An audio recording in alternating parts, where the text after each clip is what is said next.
abrisse as vossas Bíblias no livro de Lucas, no capítulo 18. Lucas, capítulo 18, amém? Aleluia, louvado seja Deus, glorificado e exaltado seja o nome do Todo-Poderoso, amém? Lucas, capítulo 18, aleluia, glórias a Deus, amém, irmãos? Pode ler? Pode falar? Amém. Aleluia. Diz assim na palavra do Senhor: e lhes contou uma parábola sobre o dever de orar sem desfalecer. Havia numa certa cidade um juiz iníquo, que não respeitava os homens e nem temia a Deus. E havia ali também uma certa viúva, que ia ter com ele todos os dias, pedindo para que ele julgasse a causa dela contra os seus adversários. E durante algum tempo aquele homem não atendeu. Mas quando foi um certo dia, ele pensou consigo mesmo: ainda que eu não respeite os homens e nem temo a Deus, eu vou fazer justiça em favor da vida desta viúva, para que ela não volte mais a me molestar. E disse-lhe Jesus: ouve o que diz o injusto juiz. Ainda mais Deus não fará justiça aos seus filhos que clamam a Ele de dia e de noite, ainda que os tenha por tardio? Na verdade vos digo que depressa lhes fará justiça. Será que quando o Filho do Homem voltar, ele vai encontrar fé na terra? Aleluia, amém, irmãos? Louvado, glorificado, exaltado seja o nome do Todo-Poderoso. Antes de poder aqui começar a falar sobre a palavra de Deus, eu queria falar algo sobre o irmão a qual veio aqui na frente, né, que contou o testemunho.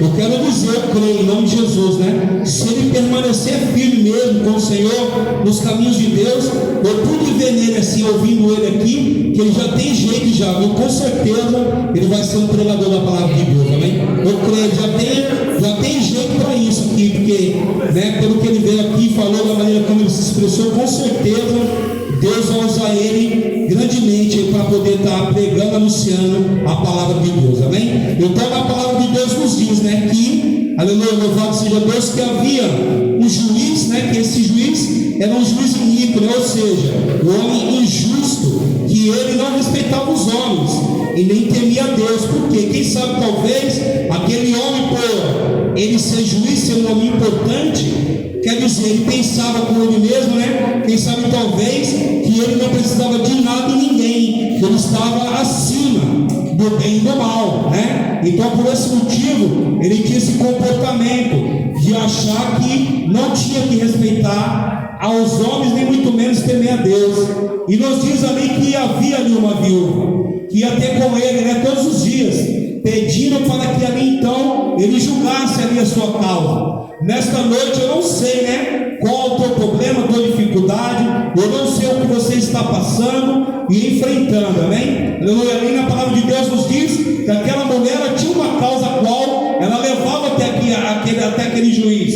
E nos diz ali que durante algum tempo aquele homem, ele não atendia ela, mas ali, aleluia, ela não deixava de ali incomodar ele, de ali todos os dias na porta dele pedir para que assim então ele fizesse justiça em favor da causa dela. Ou seja, enquanto aquele homem não decidiu atender ela, ela também não redou o pé dali, não abriu mão daquilo que ela queria, amém? Tanto é que na palavra de Deus nos diz que aquele homem, mesmo ele não respeitando aos homens e nem temendo a Deus, ele ali decidiu, aleluia, fazer justiça em favor da vida daquela mulher. Não porque ele era um homem mau, não porque ele queria ser generoso com aquela viúva, porque ele não aguentava mais ouvir aquela mulher todos os dias ali na sua porta pedindo para que assim então ele viesse fazer justiça em favor da causa dela. Ou seja, é como diz aí fora no mundo, que aquele homem ele foi vencido pelo cansaço, amém? E eu quero dizer, aleluia, que assim como aquela viúva, tanto eu, você, nós que aqui estamos,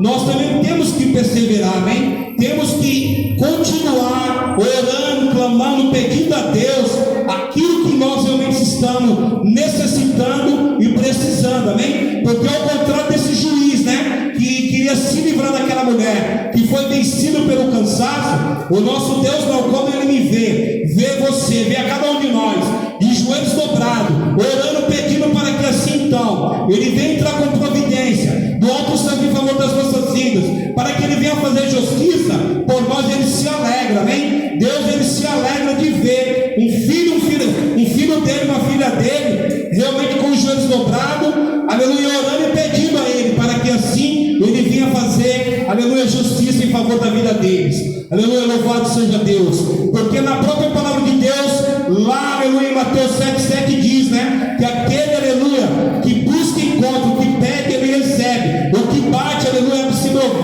abre-se vos abre. Então, por quê? Todo aquele que pede, ele recebe, o que busca, encontra, o que bate, aleluia, a porta se abre. Então, que nós vamos realmente estar o quê? Orando, pedindo e batendo, mas não batendo na porta do nosso vizinho, do nosso amigo, de alguém da nossa família, não. Que nós vamos estar batendo constantemente na porta de Deus, amém? Através do quê? Das nossas orações, dos nossos clamores, aleluia, louvado seja Deus.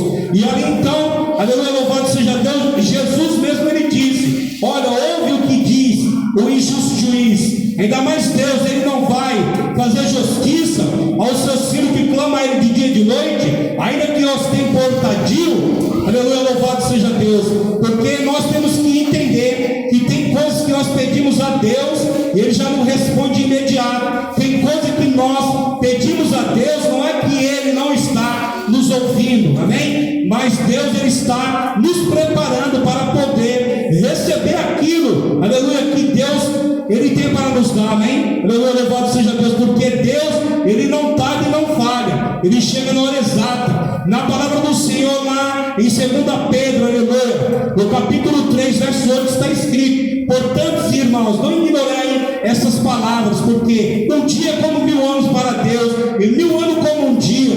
Deus, Ele não retarda suas bênçãos, mas antes Ele é longânimo para conosco, para que nenhum de nós se perca, amém? Então, aleluia, louvado seja Deus. Às vezes, Deus, Ele está nos preparando, como eu disse, muitas das vezes, quem sabe você ora a Deus, pede um carro para o Senhor, e fala que você vai usar esse carro para ir para a igreja, para ir para o monte, para poder dar carona para os irmãos, para poder vir para a igreja, e quando Deus entrega essa bênção, a qual você pede, muitas das vezes, você pega esse carro, você vai para o shopping, vai para o cinema, enfim, vai visitar a família, vai viajar. O único lugar qual você não vai é para a casa de Deus, amém? Então, ao invés de ser bênção, muitas das vezes acaba sendo o quê? Maldição, porque você vai pedir algo para Deus, Deus vai te dar, e você vai estar o quê? Se afastando do Senhor e dos caminhos dele também, amém? Aleluia, louvado seja Deus. E na palavra de Deus diz, né? Será que quando Deus voltar, Ele vai encontrar fé na terra? Então, porque a fé é algo fundamental para o cristão, aleluia, porque lá em Hebreus 11, verso 6, está escrito que sem fé é impossível agradar a Deus. É necessário que todo aquele que se aproxime dele, creia que ele existe, e é galardoador daquele que o busca, amém? Então, a fé é algo fundamental. A oração e a fé é duas coisas que tem que andar junto. Eu digo que a oração e a fé é a alavanca qual movimenta as mãos do Senhor em favor da minha e da tua vida, amém? Aleluia, louvado seja Deus. E através desta palavra, eu quero dizer que assim também, a minha família, como esta viúva, eles tinham também uma causa qual eles queriam que Deus resolvesse, a qual Deus viesse, aleluia, entrar com providência do alto céus também. Aleluia, louvado seja Deus. E qual é esta causa? Esta causa, aleluia, infelizmente, era eu mesmo, porque, aleluia, assim como aí fora no mundo, muitos jovens que estão envolvidos aí no alcoolismo, que estão envolvidos com a maconha, cocaína, crack, envolvido, aleluia, aí na prostituição, no meio da malandragem, da criminalidade, com a minha vida, infelizmente não foi diferente, porque tudo que eu vou relatar aqui foi quando eu morava ali em São Paulo, aleluia, louvado seja Deus, porque ali em São Paulo eu me lembro, quando eu fui morar no bairro chamado Jardim das Rosas, era próximo da favela do Jardim Sinhá, e isso eu tinha por volta de 14 para 15 anos de idade, e chegando ali naquele bairro, eu comecei a fazer algumas amizades com alguns jovens a quais eles tinham o hábito de beber, de ir a algumas festas, seja um casamento, aniversário, aleluia, seja qual fosse a festa a qual eles soubessem que ia ter, ali eles se reuniam e chegavam ali até mesmo sem ser convidados, ou seja, era o famoso mingau penetra. E ali eu comecei a andar com eles e comecei também a ter esse mesmo costume de poder entrar dentro das festas para poder então beber, para poder comer. E muitas das vezes ali, além de a gente estar ali e não ser convidado, muitas das vezes nós arrumávamos briga, ali muitas das vezes agredia os donos da festa, as pessoas que estavam ali convidadas, ou seja, e ali realmente para poder fazer arruaça, para poder acabar com a alegria e a felicidade daquelas pessoas que estavam ali. E assim então eu fui levando a minha vida, eu fui fazendo a cada dia mais amizades, comecei a fazer amizade com alguns jovens dali também daquela favela que era próximo da onde eu morava, e cada dia mais eu fui me envolvendo com eles e fui arrumando briga, fui bebendo, e vira e mexe alguém chegava até em mim e falava: olha, você tem que parar com isso, porque você vai acabar se dando mal e tudo mais. E eu não queria saber, eu não dava ouvido. E como sempre acontece, né, da bebida, eu comecei também a fumar maconha, porque eu me lembro que quando eu retornei dali daquela favela a qual eu tinha o hábito de ficar, tinha um rapaz sentado na esquina onde eu morava. Eu pedi para que ali então ele bolasse ali um cigarro de maconha, e ali ele bolou aquele cigarro de maconha. Eu me lembrei, eu me lembro que eu e mais dois que estavam ali começamos a fumar aquele cigarro de maconha. Eu fiquei por algumas horas ali, fui para a minha casa. No dia seguinte eu fui até a rua de cima, onde eles tinham ali o hábito de se reunir para poder estar ali então se drogando. Para não tomar muito tempo, quando eu fui perceber, eu fui dar por mim, eu já estava viciado na maconha. Eu fumava maconha de dia, de tarde, de noite. Tudo que eu ia fazer, antes eu tinha que fumar um cigarro de maconha. Eu me lembro que quando eu ia jogar bola, antes de eu jogar bola, eu já fumava um cigarro de maconha. Muitas das vezes todos iam embora, eu e o rapaz acordava com ele, continuava ali no campo, bolava outro cigarro de maconha, fumava, para depois assim então ir embora. Ou seja, tudo que eu ia fazer, eu tinha que estar fumando cigarro de maconha antes. E é como diz na palavra de Deus, lá no Salmo 42, no verso 7, nos diz assim, que um abismo, ele puxa outro abismo. E ali então, da bebida da maconha, eu comecei também a cheirar cocaína. E assim eu fui levando esta vida, em meio às drogas, em meio à prostituição, arrumando briga. E ali então, da cocaína também, eu comecei a usar o crack. Entendeu? E o crack foi o que começou a me levar para o fundo do poço. Eu me lembro que eu saía da minha casa numa sexta-feira, eu só ia voltar no domingo, aleluia, segunda-feira, ficava 2, 3 dias na rua. Isso eu não comia, não bebia. A única coisa a qual eu fazia era somente me drogar mesmo. E ali eu fui levando esta vida. E eu quero dizer, né, que quando a minha família, eles iam falar comigo, eu não queria dar ouvido, nem para a minha família e nem para aqueles que eram os meus amigos de verdade, que queriam ver o meu bem, né? Eles falavam para mim e eu achava o quê? Que eu estava certo, que eu era o dono da razão, porque é bem assim, né? A pessoa, quando está vivendo esta vida, ela não quer ouvir ninguém, pensa que está certo, que é a dona da razão. Mas na palavra de Deus, lá em Provérbios, no capítulo 14, verso 12, diz, né, que há caminho para o homem, que parece ser perfeito, mas o final desse caminho, muitas das vezes leva à morte, amém? E assim eu fui levando esta vida, e a minha família então, quando percebeu a vida a qual eu estava vivendo, o que eles fizeram? Eles começaram a orar, a buscar a Deus em favor da minha vida, começaram a fazer campanha em favor da minha vida. E eu quero dizer que quanto mais eles oraram, quanto mais eles faziam campanha, eu ia piorando a cada dia mais. O porquê de tudo isso? Porque o diabo, ele é astuto. Ele queria fazer com que a minha família desanimasse, parasse de orar e buscar a Deus em favor da minha vida. Mas eu quero dizer que eu louvo, eu glorifico, eu exalto a Deus pela família qual eu tenho, porque a minha família, eles fizeram o quê? O mesmo a qual está escrito ali no livro de Daniel, capítulo 12, verso 13: tu porém vai até o fim. E foi o que eles fizeram.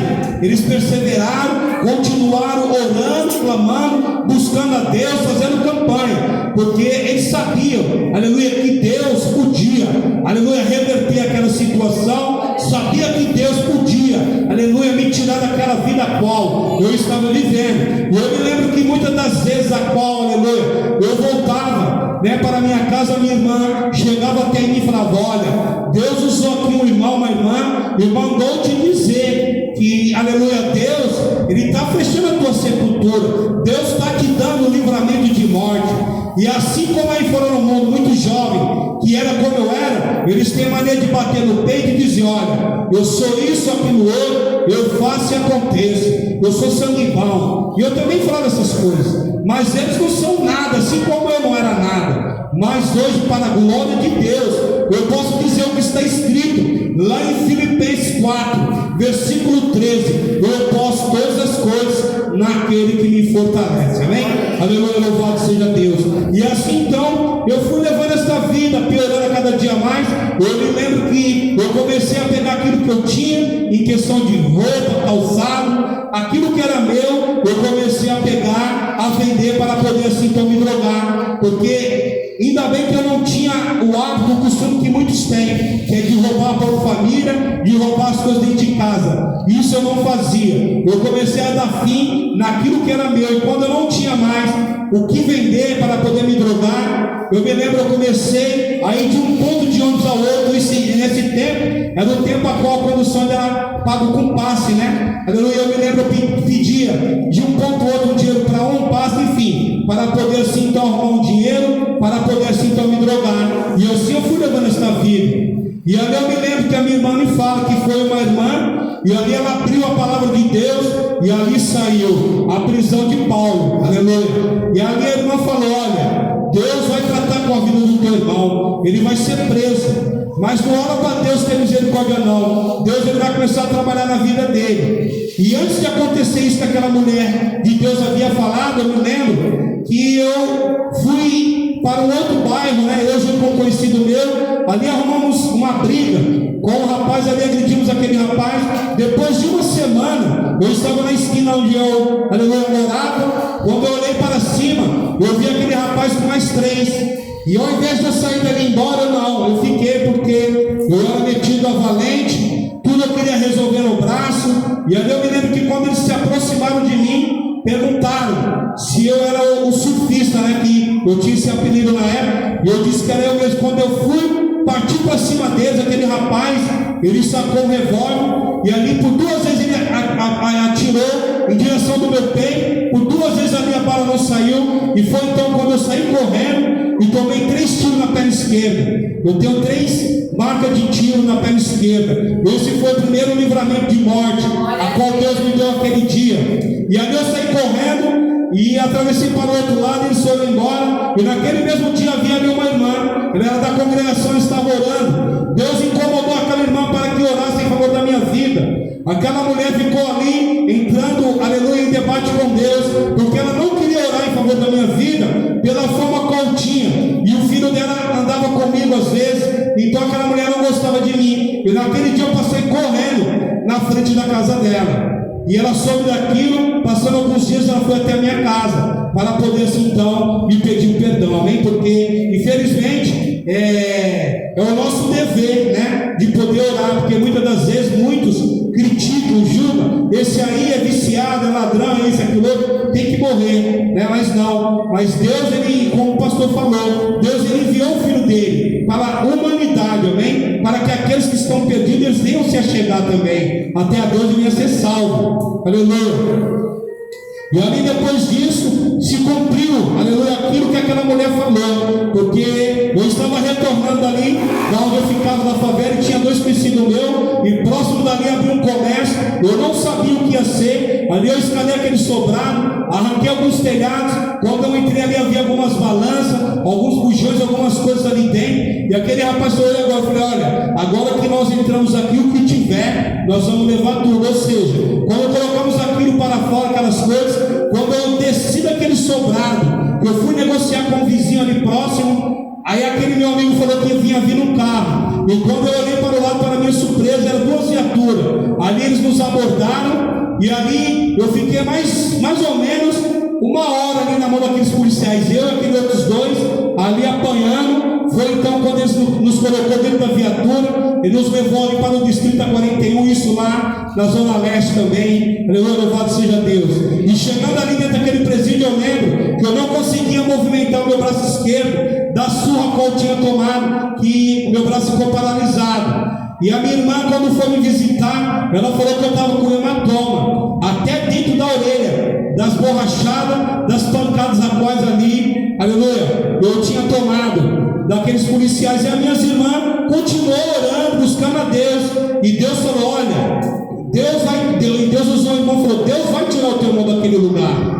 E ali a minha família, a minha mãe e meus irmãos pensou: dessa vez ele vai se regenerar. Ele já tomou tiro, já apanhou, já foi preso, entendeu? Mas infelizmente elas estavam enganadas, porque ali eles começaram a orar e tudo. Deus usou o irmão e falou que ia me tirar de dentro daquele lugar. A minha irmã foi até o fórum, sem ser advogado, sem ser nada. O juiz ali assinou algumas papeladas, elas levaram até o distrito e ali eu fui solto. Mas agora a minha situação, eu ia responder em liberdade e eu não podia passar de 10 horas na rua, eu não podia me envolver, aleluia, em confusão, porque senão eu ia voltar a ser preso. E foi então quando elas pensaram aquilo que eu havia dito, pelo fato de eu já ter apanhado, ter tomado tiro, ter sido preso, que eu ia me regenerar. Mas infelizmente as minhas irmãs e minha mãe se enganaram, porque surra, tiro e delegacia, presídio, isso daí não salva, não transforma, não liberta o homem. O único que salva, transforma e liberta o homem é somente Deus. E eu me lembro que durante uma semana, nem isso, eu fiquei ali de boa, né? Como diz. Aí então, foi por isso que elas pensaram isso. E depois eu comecei a fazer o que eu fazia ainda tudo em dobro. E quando a minha irmã, ela olhava para mim e falava: olha, você sabe que você não pode ficar na rua. Se você se envolver em alguma confusão, você vai ser preso de novo. Eu olhava para mim e falava: olha, que nada, se você me ficar preso, eu ficava lá mesmo, onde eu estava. E assim eu continuei naquela mesma vida, bebendo constantemente, usando droga, me prostituindo, muitas das vezes praticando pequenos furtos para poder assim arrumar dinheiro, para poder assim então se drogar. E quando foi um certo dia que eu estava retornando ali daquela favela, o meu pai chegou até em mim e falou que um homem havia agredido ele.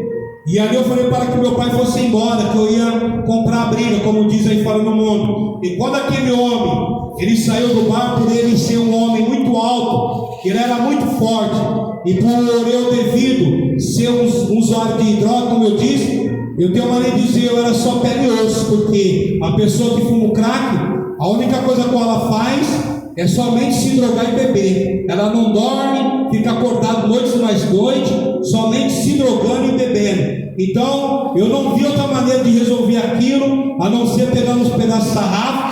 E outro rapaz da qual estava comigo também fez o mesmo. E quando aquele homem saiu dali, eu perguntei o porquê ele havia feito aquilo com meu pai. E quando ali ele foi querer se explicar, eu ali agredi aquele homem. Enfim, aquele homem ficou caído. E dali então eu tive que sair fugindo, porque a família daquele homem queria dar cabo da minha vida, ou até mesmo eles podiam chamar a polícia para poder me levar preso novamente, porque eu estava respondendo, em liberdade. Aí foi então quando eu fui, aleluia, ficar morando com a minha avó em outro bairro. E ali o que acontece? Eu me lembro que quando eu fui morar com a minha avó, eu até mesmo arrumei um emprego, comecei a trabalhar. E aos poucos eu fui deixando de fumar maconha, tirar cocaína, de poder fumar o crack também. Só que eu tinha o vício da bebida e o vício do cigarro. E quando foi um certo dia que eu estava ali naquele emprego, não sei o que deu em mim, eu fui até a casa de um conhecido meu na hora do almoço, e ali eu comecei a beber com ele, e ele me fez um convite para poder ir com ele lá na favela, aonde eu tinha o hábito ali de ficar, de frequentar. E eu aceitei o convite a qual ele me fez. Eu estava embriagado, e aquele dia eu estava sem camisa. Aí ele deu sinal para o ônibus. Quando ele entrou dentro do ônibus, eu entrei atrás. O motorista pediu para que eu descesse, e eu não queria descer, pelo fato de eu estar embriagado, como eu disse, tudo eu queria resolver no braço. E ali o resultado qual foi? Ele sacou um revólver calibre 38, me deu um tiro assim aqui, ó, aqui do lado esquerdo, aqui em cima da boca, de queima-roupa. No segundo degrau a qual estava, eu fui cair lá embaixo do chão. Aquele homem fugiu com o ônibus, aquele rapaz a qual estava comigo, parou um carro e me levou ali para o hospital do Jardim Riva, tudo isso em São Paulo. E chegando ali naquele hospital, por não ter recurso, me levaram lá para o hospital de Santa Marcelina, lá em Itaquera. Chegando lá, a situação foi pior. Eles me colocaram deitado no chão. Quando a minha família chegou ali, disse se não tinha como me colocar no quarto. Eles disseram que não tinha vaga. Aleluia. Ali então minha irmã foi até uma igreja próxima e pediu oração ao pastor. E o pastor disse: olha, Deus vai tirar o teu irmão dali. E ali a minha irmã retornou ali. E ali por algumas horas eu estava lá. Ela voltou lá e disse: pastor, o meu irmão está lá. E ele disse: olha, até meia-noite ainda é hoje. E foi então quando Deus, por mais uma vez, Ele trabalhou em favor da minha vida. Eu tenho uma prima que na época ela trabalhava com alguns vereadores. Ela entrou em contato com alguns daqueles homens, e eles entraram em contato ali com as pessoas do hospital e disseram que era necessário para poder me retirar dali, ou me colocavam num quarto, ou, aleluia, se era necessário uma ambulância, né, da UTI para me tirar dali. E por aquele homem tem um certo poder, eles me colocaram no quarto. E ali eu fiquei. Quando foi no dia da visita, a minha irmã foi ali me visitar, e ela perguntou para os médicos qual era a minha situação. E eles não queriam falar para a minha irmã pelo fato dela estar grávida. E de tanto ela insistir com os médicos, eles falaram: olha, o tira-colo empolgou, a bala está alojada entre a medula e a espinha órfã. O seu irmão, ele não vai mais andar, não tem como retirar esta bala. Pode levar ele até para os Estados Unidos, que não tem como retirar esta bala. E ali a minha irmã entrou no quarto, não me disse nada. E havia ali um casal que estava fazendo a obra naquele dia. Entrou no quarto a qual estava e disse se podia orar em favor da minha vida.